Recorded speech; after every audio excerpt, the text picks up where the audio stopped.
Welcome to Phase Ready, everyone. I'm your host, Levi, and we're going to be going into our Ground Truth segment. So, today we're going to be talking a bit about what's going on today. You are listening to Phase Ready. 3, 2, 1. Yeah, so we've all been seeing it's been going on for well over a year now where there's been contention, but this conflict has gone on for generations, ever since the 1970s when the Shah overthrew the government there. And there have been problems in that region for a long time, but as we all know, with the current president has gone in and had some interdiction along with the country of Israel. Well, we've all seen how the gas prices have spiked completely because of this war. What have you seen, Levi, when you've seen the war and the gas prices? How do you think that's been affecting you guys? Well, I mean, gas prices affect everything. So for me, obviously going to the pump and then paying an extra $20 isn't fun. I start to think about the branching out effects of what gas prices mean, because we've seen in previous years how the gas prices come first, but then everything else starts coming up. Yeah, and we saw that really big underneath COVID, especially the second half of COVID, where we had gas prices that were high for about 18 months, and then we had the supply chain shortages, and then we also had the costs go up. I mean, driving big rigs across the country became double the price. So the shipping costs skyrocketed, and what did the manufacturers do? They pass that along to the consumer. And so what are some things you think that we could do to be prepared for something like that? Well, part of it's that I think it's to keep an eye on what you're spending money on and how much it's costing you, keeping an eye on your budget. For me, things had to shift around a little bit. I didn't want to eat at, like, say, McDonald's as much because the price of fast food seemed to double just overnight to me. It was kind of crazy to watch. Yeah, and the fact that you're eating McDonald's is probably not a check mark in your favor either. So, but also, I mean, for us, it affects being able to go on trips. I mean, you take a really hard, long look at, hey, do we really want to drive to X state or Y state? Because it's going to cost us almost as much as it does now to fly. And that's something that really needs to be taken a look at and reviewed. So it affects the daily life. And for those of us that are on a budget, that's where it really comes in. So something that we just want to emphasize as part of the Ground Truth segment today is that remember that when you're on a budget, you have to prioritize things. You want to prioritize, obviously, the four walls over your head. You want to make sure you're paying off your debts as fast as you can, and you're paying for food, water, shelter, that type of thing. Cut back on some of those tickets, maybe. I know how much you love going to those girl rocker group bands. So let's make sure that we're not paying $1,000 a ticket to go watch Taylor Swift. Instead, maybe we can use that money to have in the bank in case there's you need to have a replacement part on your vehicle, stuff like that. Oh yeah, I remember during COVID when all of the prices were going up. Vehicle price, like the price of repairing your car, doesn't go down, and so you're spending a lot more money, and then your reserve funds are going away, and then what do you have left? You don't want to go into debt over replacing a car part, but sometimes people have to. Yeah, we just want to make sure that everybody's thinking about, hey, the war is coming to an end. The peace treaty has been signed as of this recording. We don't know if it's going to turn back on again or not. We actually have seen gas prices start to come down pretty significantly in our area. They've dropped by almost 40 cents in a week. And so that's fantastic news, and that's going to help everybody. But that doesn't mean that we're out of the woods. And I think that gas prices being higher are here to stay. So focus. Look at what is good to be spending your money on, and maybe cut out some of those Taylor Swift tickets. Well, that's it for our Ground Truth segment. Off to the next one. We have a little story that we want to start with. It's called The Great Water Apocalypse. So it's a story about Bob and Carol, and they were suburban prep champs, meaning that they thought that they knew how to be prepared for emergencies. And they had done a pretty good job. They had stocked pasta, beans, and enough toilet paper to mummify a minivan. But during the great ice storm of 2025, they realized they'd overlooked one tiny thing, and that's water. It started with a blackout. That was no big deal. They got the lanterns out, they lit them, they got their snacks out, and they kind of snuggled in, and they had great open vibes of coziness. And they were going to ride out this ice storm in genuine comfort because they had prepared. Well, then a local repair crew helpfully burst a water main, and the faucet started wheezing, coughed, and then they died. Carol tried melting freezer ice in a coffee pot. Bob siphoned green pool water with a fuel hose. They didn't have a regular filter, but he had remembered reading somewhere that they could filter using a t-shirt, and that would get most of the bacteria and grime out of water. So they did that and filled up the rest of Carol's coffee pot. And then they drank their pool water coffee. 24 hours later, Carol's stomach sounded like a garbage disposal fighting a raccoon. Urgent care confirmed it. Dysentery. You can't flush with pasta. Nothing matters unless you have water. So store it. So, what do you think about that? Well, I think they were just one step away from actually being able to drink that water. The coffee pot would have warmed it up nice, but if you still have a lot of stuff in there, it's probably not going to get everything. That's why you need real filtration. Yeah, so part of the beginning of the journey here is lost. Okay, so if you're lost and you're brand new, you're beginning with this program, you have no idea what to do first, one of the first things that you need to do is start with water. Okay, now what we recommend is to get 5 gallons of water. Now, 5 gallons may seem like a lot, or it may seem like a little, but it's right around the recommended 1 person per day that you would need. So, but for right now, for phase 1, just get the 5 gallons of water. Now, get in your tap and put it in just about anything you could find that's able to hold water for right now. If a storm is coming and you have no way to hold water, put it in your bathtub, if nothing else. Store it there. But one of the things that you got to make sure of is that if you are going into long-term storage for 5 gallons of water, try not to get those milk crate type gallon holders of the water. Those break very easily. I don't think we have ever had one last longer than a year. They just dissolve on the shelf. I don't know what it is, but they just get holes, and then you go in there and you look for your water and they're completely empty. So number 1, get 5 gallons of water. And then it's easier after that. Now you need to start doing some studying. The lost phase is more about studying than it is about doing. And so researching filters. Levi, why do you think we need to research some filters?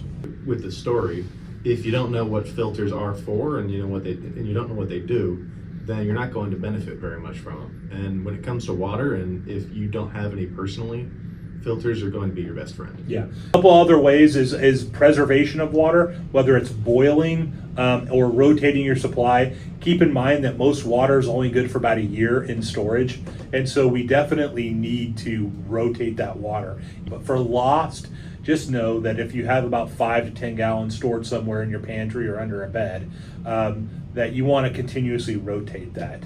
And then, Levi, talk about alternate sources away from just your faucet. So this is really going to depend on where you're at. In cities, there's going to be public supplies of water. There's going to be a water fountain. There's going to be different areas that have it publicly available. But if you're out in the country, it could be a spigot somewhere. It could be a creek that you need to filter it from. It really just depends. And so you need to take stock and really look around to see what's available before something goes down so that you're ready to get into it. Now, if we were really courageous, we'd send these two out in the middle of downtown Kansas City with a bucket looking for water, and that would be vastly entertaining for all of us. And maybe we'll do that on a future episode. I'll find a water fountain. And just Put in the comments if you want to see these two wandering around downtown Kansas City looking for alternate sources of water. That will be fun. Water for the poor. All right, so basically what we want to just emphasize with phase one of water that you're lost, it's about studying the filtration, getting about 5 gallons for yourself stored up and stick it somewhere. And actually the 2-liter soda bottles, if you drink soda, hold on to those. Those are actually really good. And try to keep your water storage out of direct light, because that's where a lot of the algae buildup can come from, is from direct light. And then don't forget boiling water. You should know how to boil water. Believe it or not, there are a lot of people out there that don't know what to do when a boil order comes. So make sure you know how to boil water to kill off all the nasties that are in it. And then obviously you can cool it down or you can drink it warm. And then identifying alternate sources outside of your public sink. Boiling is when you start seeing the bubbles, right? That is something like that. It's the bigger bubbles. Not the Oh, little okay, bubbles. bigger bubbles. All right, we're getting into segment 3. I'm Levi. This is my father, Brandon, and this is Tested and Trusted. So we're going to get into a segment testing backpacks today. Yeah, so the cool thing about the backpacks is we've gotten quite a bit of them because of the Battle Box, and we're just going to take a look at the Battle Box ones first, and then eventually we'll get into some of the ones that I got from military service. Some of the brands are actually the same. So what's the first one that you have? This is a Nest Packs. This is a little bit smaller than some of the other ones, but it's good material. That's going to last a lot longer than a school backpack, that's for sure. Yeah, I remember getting this, and I was actually very pleased for the Nest Packs. This is a very good piece of kit. It's got a lot of zippers, and it's got the high quality. I mean, you can just tell when you're feeling this that it has very high quality. It's got the Molly gear everywhere. When you open it up inside, it's got all the pockets. It even has the laptop pockets that you would need. Yeah, we threw some additional stuff in there. All in all, it's the backpack portion of it. It's nothing fancy. This is something that you could just like throw in your trunk of your car and have as an emergency bag, or it's something that you could just like put some of your kids' stuff in. It is smaller, like Levi said, but it's not meant to be bigger than that. It's small by design. And it's a very good pack. What are your final thoughts on this one? I think it's really good. It's got like laptop compartment. It's day to day and not just survival, which I like. Some of the things we're going over are more for like when you're out in the wilderness. But this is something that you could use in that setting, or you could just use it for normal settings as well. So Yeah. So the Nest Packs gives a thumbs up in our book. Yeah. Definitely would use this in this. So here we go. Oh, jeez. from the sky it descends. This is called the Rockagator. Yeah. These are the Rock Gators. So these ones are pretty cool. The nice thing about these is it's waterproof. And it has a drawstring cord. You can actually put some cool kit up in here. There is no molly on these, and that's by design, mostly because of the waterproof nature of these. You don't want to have a lot of stitching into the waterproof portions of it. What do you see in there? All right.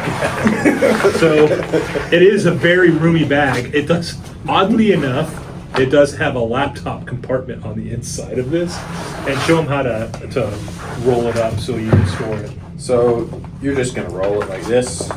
It looks like they've got a way to buckle it up front like that, but there's also a way to wrap it around and buckle it like that. So a couple ways to do it. Yeah, the nice thing about this is this one is going to be a little bit more comfortable than the last backpack that we showed you. It's more of a longer duration going on a trail. I wouldn't wear this or use this backpack like in a desert setting because you're going to be sweating a lot in this plastic on there.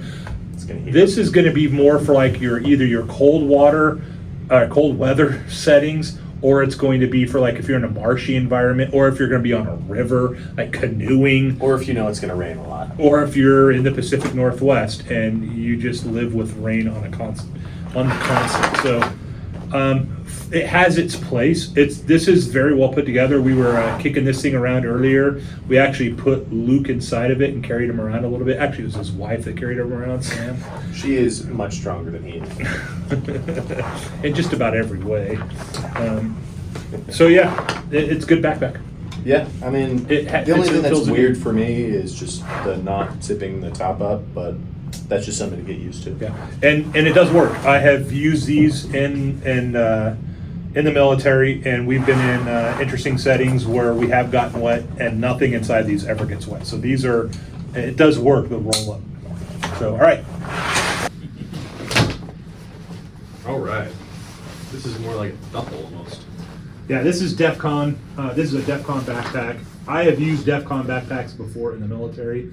I have never had a problem with DEF CON backpacks. They have always done extremely well. This is the only one that we're reviewing that actually has a frame on the kit. You can see it's absolutely covered in Molly gear. And this thing is going to, like, this is a lot of storage space. Yeah, I really like this because it zips down like a duffel. So, look at that. So, this is very handy to get after whatever it is you have in there. This one, what do you think the uses would be of this, Levi?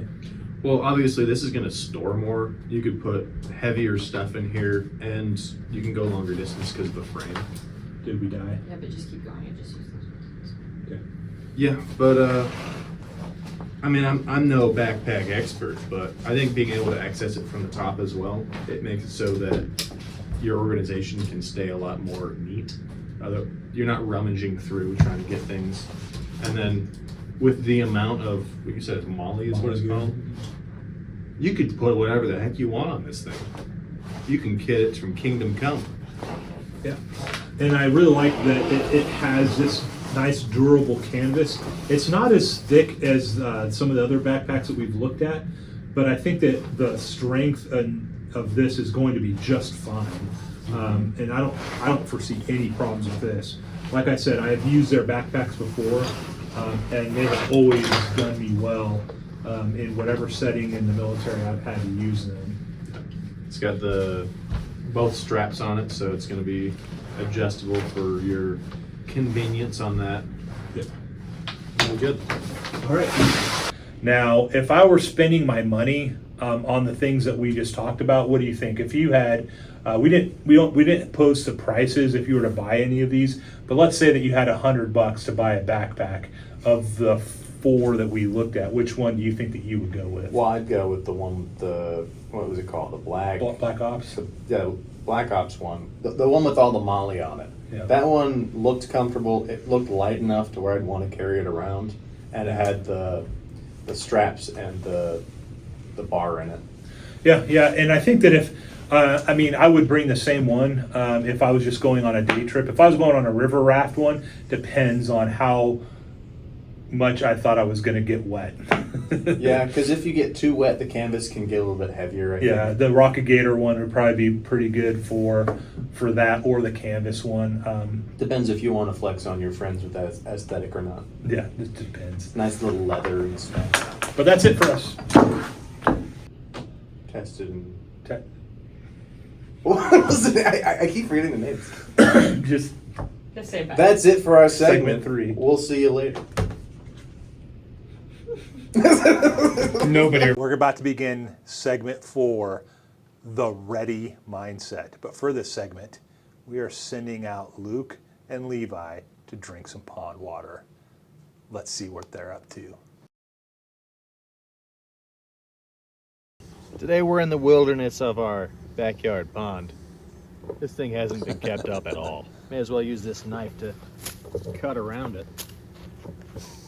Works pretty good. My wimpy hits. That's the best lawn mowing this place has had in years. We're gonna grab some of this water and filter it through Redhead's t-shirt over there. He's gonna have to take it off first. We're gonna filter it through the filter bottle. But we got the mosquito bracelets on. I'm not dead yet. Here we go.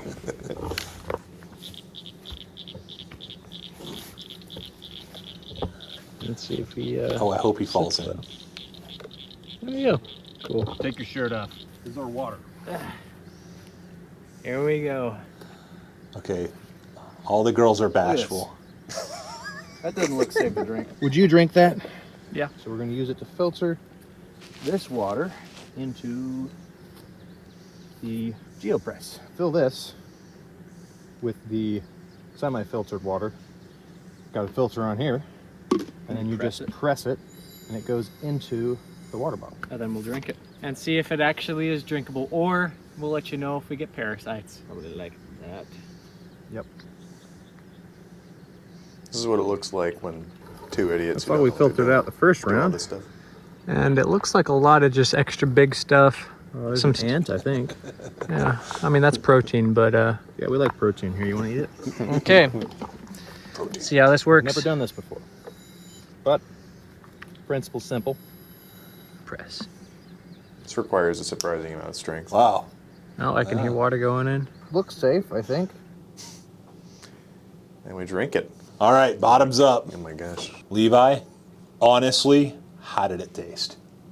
It was weird, but cleaner than I expected. You know, it was pond water, and it was like lukewarm, which lukewarmed it, but but it was all right. It didn't taste like I was gonna die, and I didn't get any parasites. So, Well, so, score of 1 out of 10. It gets a 10 for you not dying. Taste-wise, maybe yeah, 4. a 4 on the taste. Stale pond water, I can see why. But what's your overall thoughts about the Grail then? Well, it took. I don't know if I was doing it wrong. It could have been the case, but it took more effort than I thought to push them together to get it filtered. But that could be just because I was impatient or something. Yeah, maybe it was user error. It's very possible. There's going to be a number of user errors we record throughout this. Well, that was segment 4. We really appreciate you watching. Welcome everyone to our segment 5, the Brady Mailbag. Today we're going to be answering your questions, or some that may not be yours. Alright, question 1 from David from Chicago, Illinois is, I live in a small apartment in the city. Is preparedness really possible when I don't have land, a garden, or lots of storage? Oh, of course. And we've talked about a little bit of that stuff today. So one thing to keep in mind is that it doesn't matter where you live. And throughout this program, we're going to be suggesting different things based on whether or not you live in an urban environment or whether or not you live in a suburban or rural. Yeah, keep in mind that phase 1, 2, and 3 is all about phase being ready. So phase ready is the goal. That's phase 3. And you will definitely be able to hit that in a rural or urban environment. Question number 2 from Maria from Phoenix, Arizona. Everyone talks about bugging out. In a real emergency, how do I know when it's smarter to stay home instead? Well, about 80 to 90% of the time, staying home is going to be the best option for you because number one, you don't know how long this disaster is going to be. So let's say you hit an economic collapse or there's an emergency, there's a hurricane. If security is a big problem, you will need to relocate. But just relocating and bugging out for the sake of bugging out is probably not the best thing to do. Usually you want to stay put and hunker down your stuff, and the stuff that you're putting together, your kits, your supplies, they're going to be at home. And it's more about building a community, a trusted community, than it is about bugging out. I think in most cases, you're going to want to stay home because that's where your home base is. That's where things you know are, and that's where you're familiar. But if you are in a city or something and you get in a circumstance where the power's going out for a long time or something along those lines, things could get dangerous. And so you have to gauge for yourself the situations that you would want to get out and be ready for it. Yeah, one of the things that we're going to be walking through is a personal risk assessment.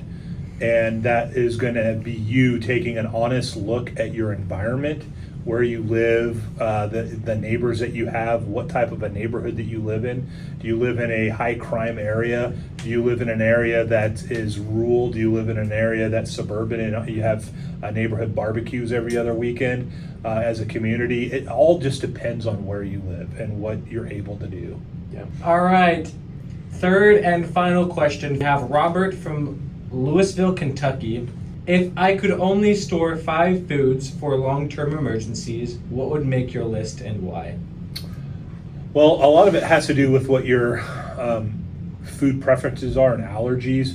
But I can tell you what we store. A lot of beans. Beans store very well. They tend to last forever. Just keep in mind these aren't canned and they're not ready to eat. They do take some preparation, meaning like most of the time it's just soaking in warm water overnight, that type of thing. But beans it's protein, it's vitamins, it's very good to use. What's one for you?